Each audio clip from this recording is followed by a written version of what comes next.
Have you been following this Gene Hackman case? Let me see if I can sum it up. It stinks.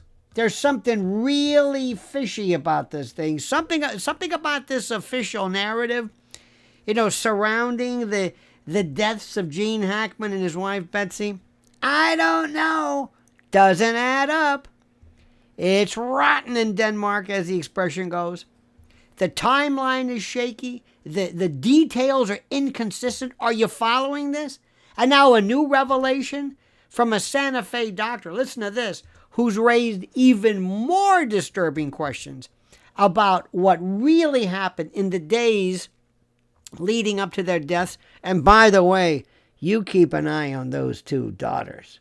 Okay? Not sure about the son, but the daughters, ho ho! Ooh. But back to this. If Betsy Hackman was supposed to have died from hantavirus on February the 11th, then why did she call a doctor's office the next day, 24 hours after she was supposedly dead? Huh? And that's not just an oversight. It's a glaring contradiction that should make you say, huh? Now, that also demands serious investigation. Anybody talking about that? Of course not. Dr. Josiah Child. Doesn't that sound like something from Josie Wales? From Dr. Josiah Child, who's a respected physician in Santa Fe, has confirmed that Mrs. Hackman personally contacted his clinic on February the 12th. I don't even know how they figure out exactly when she died anyway, but on February the 12th, to inquire about an appointment. And this wasn't some vague, clerical error, nor was it a miscommunication. The clinic had direct contact with her, and she spoke to one of the doctors about scheduling a visit. And yet, according to the official story, she was already dead at the time? Come on! How does that happen? How does a dead woman make a phone call? You want to look into this? Somebody? Anybody? And even stranger, Dr. Child states that her appointment had nothing to do with any respiratory illness. Hantavirus, this rare and uber deadly disease that she was said to have succumbed to, that she had, causes severe respiratory distress in its late stages. It's a painful, protracted, hideous, agonizing decline, not an illness that kills people suddenly while they're out shopping or making phone calls. If she truly had this virus, where were the warning signs? Why didn't she exhibit any breathing difficulties during her last interaction with the doctors? Why? Why did she seem completely normal just days before her alleged death? This case stinks. And the story gets even murkier and weirder. When you look at the way both Gene and Betsy Hackman were found, she was reportedly discovered on the bathroom floor surrounded by pills, okay? An image that suggests something much darker than a simple viral infection. And meanwhile, Gene was found just 20 feet away in another room, apparently having starved to death over the course of a week. Now think about that. Gene Hackman, a man who had lived with his wife for decades, supposedly just didn't notice she had died, didn't eat, didn't call for help. His pacemaker records confirmed that he died on February the 18th, meaning he survived for at least a full week after Betsy's alleged death, but no one saw him, no one heard from him, not a single phone call to check in on them, maybe, and nothing from the daughters. And also find out, listen to what the handyman or the caretaker says. Nobody during the entire time?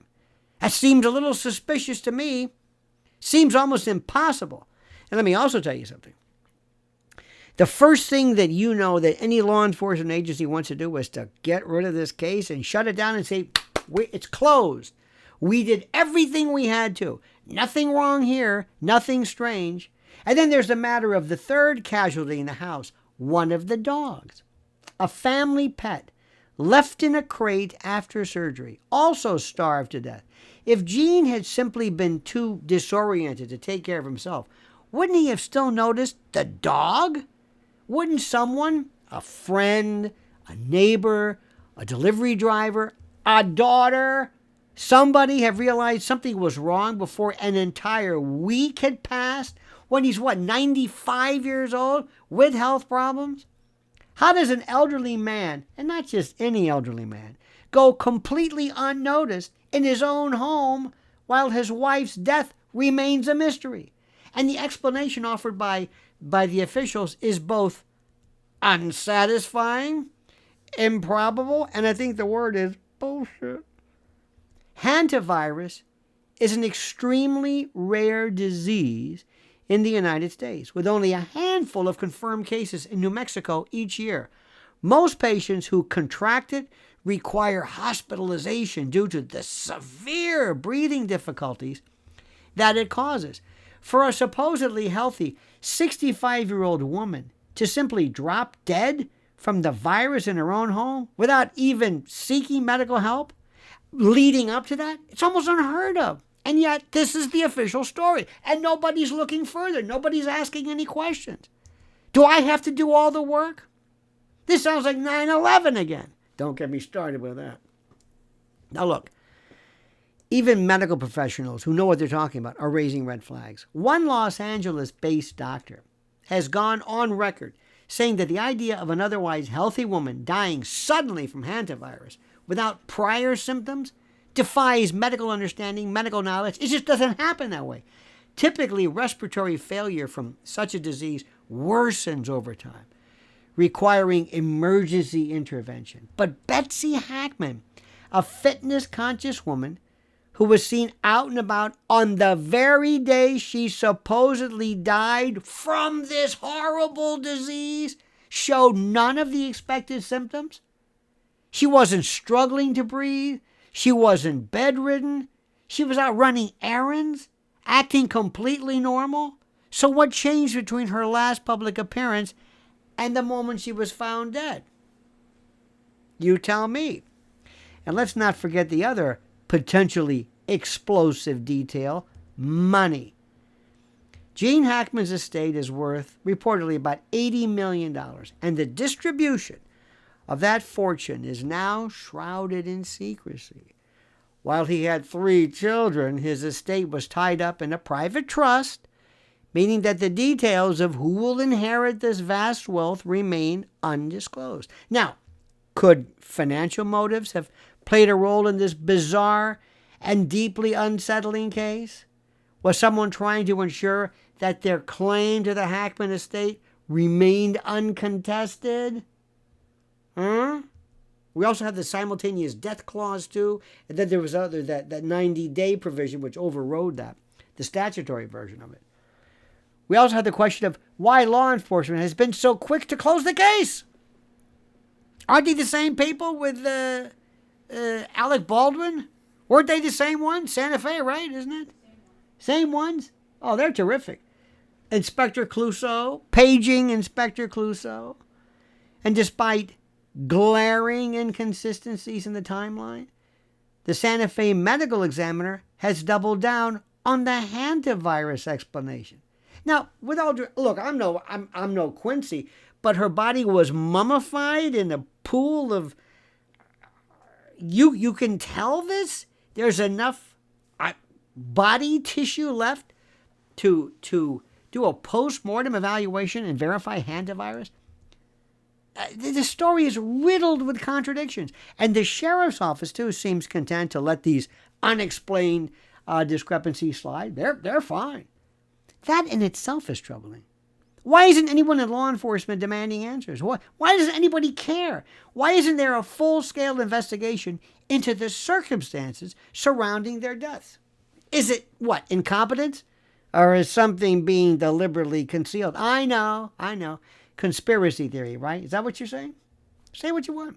I'm not a conspiracy theorist. I'm a conspiracy analyst, as the great Gore Vidal would say. And let's go a step further. Why aren't the media treating this story with the level of scrutiny it deserves? This is an A-list Hollywood legend, one of the most respected actors of his generation. And yet the inconsistencies in his and his wife's deaths are barely making waves, barely making a ripple outside of, niche news outlets, if this were any other celebrity, if this were a politician, a billionaire, or, well, maybe not. I don't want to bring up Epstein, but that was a different story. There would be round-the-clock speculation, calls for investigations, and intense public debate. But for some reason, Gene Hackman's death is being brushed under the rug. Why? What's going on here? And then there's the sheer eeriness of it all. A devoted couple, married for 34 years, both found dead under bizarre circumstances, with a dog left to die alongside them.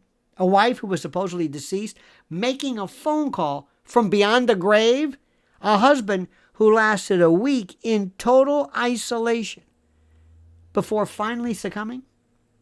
A fortune left in legal limbo. A cause of death that defies medical logic. Put all of this together, and what you have isn't just a tragedy, it's a mystery that reeks of something sinister. It stinks. Could this have been a case of foul play? If so, who would benefit? Cui bono? Cui prodest? Was someone trying to silence one or both of them? Was this a cover-up? Could Gene Hackman's declining health have made him an easy target for manipulation? And why of all causes, would authorities land on something as rare and improbable as hantavirus? Was it some, convenient way to explain an otherwise inexplicable situation? Look, maybe it was a distraction from something darker. We've got to answer these questions. Right now, there are far more questions than answers. And unless someone starts demanding the truth, this case may be quietly buried along with Gene Hackman and Betsy Hackman. But the facts don't lie, and neither does the timeline. A dead woman shouldn't be making phone calls.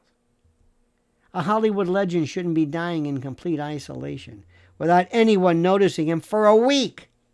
And a rare, rodent-born, hideous virus causing excruciating death shouldn't be used to explain away these very deeply suspicious circumstances surrounding their deaths. Look, something is off, way off.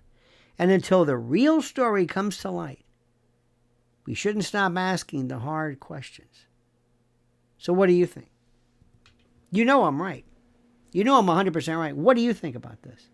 What do you think? What's your take? Do me a favor. First, like the video. You know how that is. Number 2, subscribe to the channel here. And 3, what do you think? I want to see what you have. I want you to put your brilliant observations and comment as you see fit.